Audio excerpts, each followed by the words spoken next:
Hello, I'm John Mayer again, Dr. John Mayer. I didn't tell you last time that I've been helping families for over 30 years raise their teenagers and preteens. And I want to continue that and expand on that. That's the whole idea of this parent web portal, or e-health hub you might want to call it. Last time I talked about the holidays and how the holidays can become the holidays. Today I'd like to talk about school and the holidays. Yeah, school and the holidays. You know, the students are on break during this time, but it's a very important time in the school year for a lot of reasons. Just like sleep, which I have a whole manual on my parent portal about. The break is a time for students to rejuvenate themselves, to refresh, but also to prepare. We can't forget that during these holiday times. Some schools have their final exams before the break.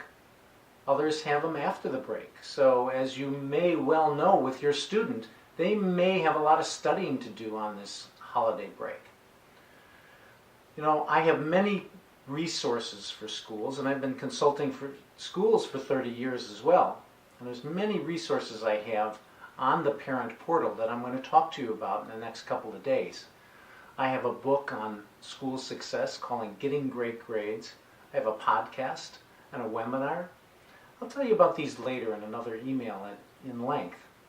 But today I would like to give you a sample of the techniques and tips that I have on the parent portal that'll help your students be prepared when they go back to school after this break, and in general, to be better students.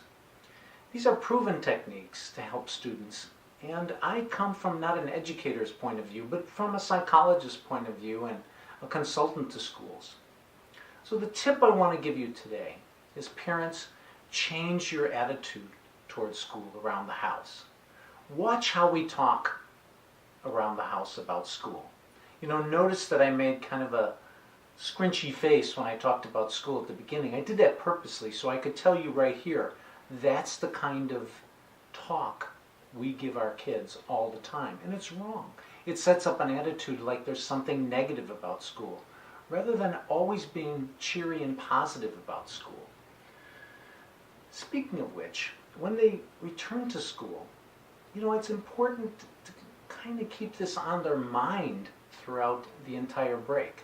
It's a great way we prepare people in general for any kind of upcoming event, any kind of transition in their lives, is to keep reminding them in their mind throughout this holiday time that school's going to be returning after this break. There's nothing wrong with peppering your conversations a little bit during this holiday time about that very fact. Now, it's also buying time at this time of year. And another school-related tip I'll give you, and this may sound like a little bit of a tangent, but it's not, is buy all the school tchotchke you can. You know, the sweatpants with the school up and down their leg, the sweatshirt, the t-shirt from your school, the pens and pencils. Make sure some of your holiday giving has something to do with the school also on it. These are what we call affirmations.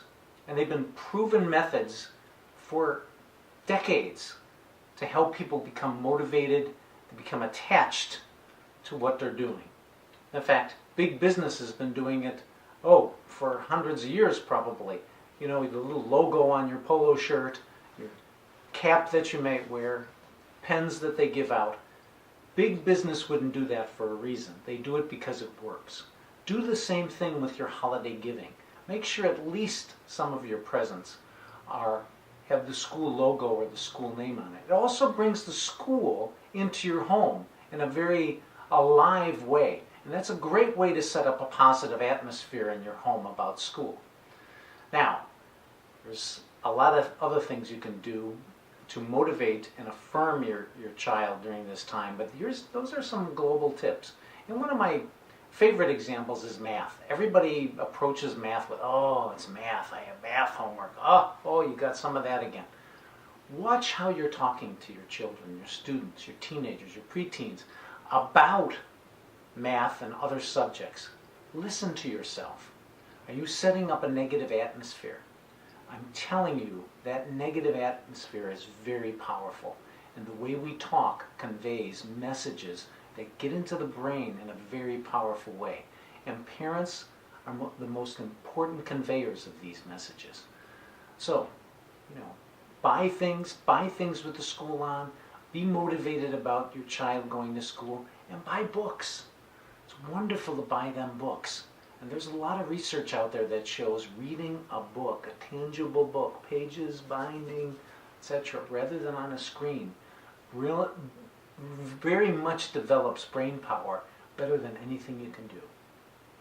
Well, that's all I have for today. And again, watch your emails because I'm going to be talking about the parent portal and this eHealth hub in the next couple of days. I'm going to have another video come out. And on the next video, I'm going to tell you how to stop wasting your time parenting your teens. Yes, stop wasting your time parenting your teens. I'm going to tease you with that and give you the full meaning of that on the next video. See you then.